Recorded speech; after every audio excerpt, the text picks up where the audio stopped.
tu chini tu. Kuna furniture wanajiita Gracious Furniture. Ukiingia kwa hiyo njia kuelekea 44, kuna kanisa kubwa la mabati ya blue. Hapo ndipo tuko. Tunawakaribisha.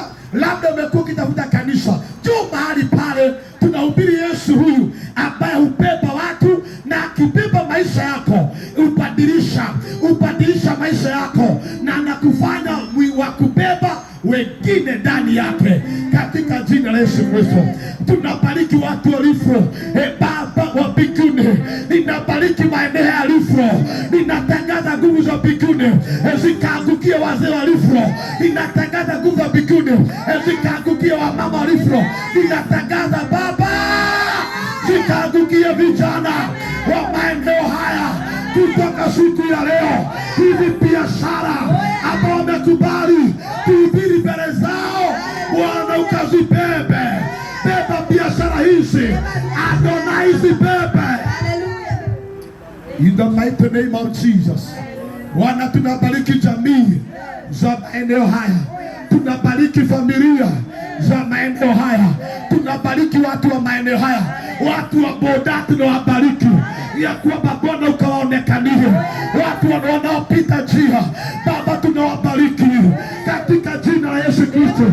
Na kutoka siku ya leo, Baba tunatangaza watu wa maeneo haya watangaza wamekuona.